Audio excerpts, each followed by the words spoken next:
اچھا دیکھیے، ایک تو آپ لوگوں نے پڑھ لیا کہ حروف تہجی کو کیسے ادا کرنا ہے، ہجے کیسے کرنا.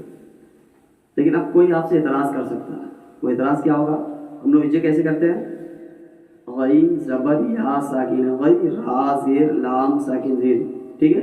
غی زیر، میم زبر غین ساکن مو، ضاد پیش واو ساکن ضو، مغضوب با زیر بی، غیر المغضوب، ٹھیک ہے. یہ طریقہ ہے. اب کوئی یہ کہہ سکتا ہے کہ بھائی ہم لوگ تو ایسے نہیں پڑھتے، ہم تو پڑھتے غیر زبر یا ساکن غیر علم زیر لل، غیر میم غیر زبر مغ، ضاد پہ ضاد پیش دو، مغضوب با زیر بی، مغضوب، اس طرح سے بہت سارے لوگ پڑھتے ہیں نا. کوئی کہ بھائی ہم تو اس طرح ہجے کرتے ہیں، آپ اس طرح ہجے کیوں کرا رہے ہیں؟ آپ سے سوال کر سکتا ہے نا. تو آپ کیا کہیں گے؟ آپ کا جواب یہ ہونا چاہیے کہ ہم پڑھتے ہیں آگے بڑھنے کے لیے. کس کے لیے؟ آگے بڑھنے کے لیے. تو ہمارے پڑھنے کا طریقہ بھی ایسا ہونا چاہیے نا کہ ہم ایک جہاں سے شروع کر اس سے آگے بڑھتے جائیں. ٹھیک ہے، اس سے آگے بڑھتے جائیں، پیچھے نہ. ٹھیک ہے، اسی لیے ہم اس طریقے سے ہجے کرتے ہیں. یعنی جب ہجے کرتے کیا کرتے ہیں؟ غین زبر ہو گیا، اس کے بعد کون حرف آ رہا؟ یا رہا، اس کے بعد یا کا نام لے، یا ساکن، آگے بڑھے. ٹھیک ہے، اس کے بعد را زیر لام ساکن رل، غیر، آگے بڑھے نا، پیچھے نہیں آئے نا.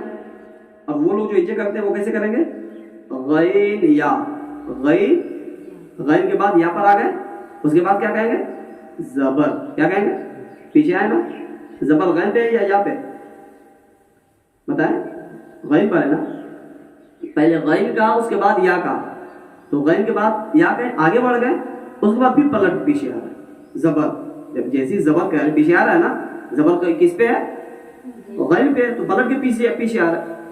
تو یار ہم ایسے آگے پیچھے کرتے رہیں تو ہم تو وہیں رہ جائیں گے. ہم پڑھائی کس لیے کرتے ہیں؟ آگے بڑھنے کے لیے نا.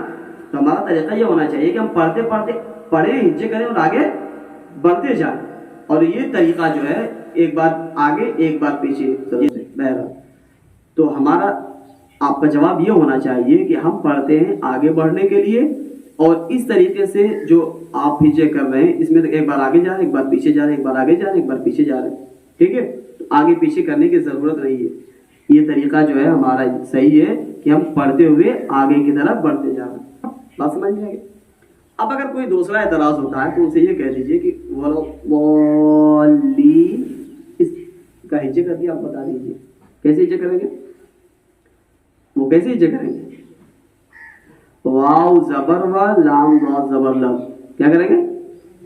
یہ تو ہم کریں گے نا. واو وہ کریں گے، واو زبر و لام ضاد زبر لم، لام ضاد، لام کے بعد ضاد پہ آ گیا، پھر اس کے بعد پھر پیچھے آ گیا، زبر کا پیچھے آیا نا. واو زبر و لام ضاد زبر لم ولم، اور اس کے بعد کیا کریں گے؟ ضاد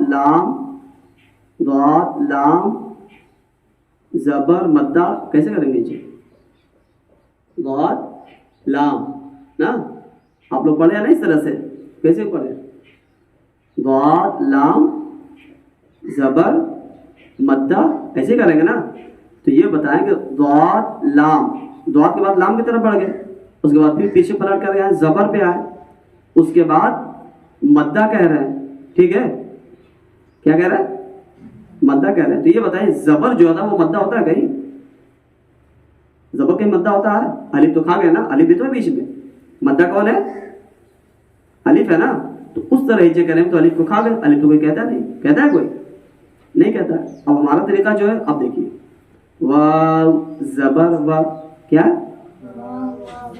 لام زبر، ضاد ساکن، لب و لب. اب دیکھیں، ضاد زبر الف مدہ لام ساکن ضاد.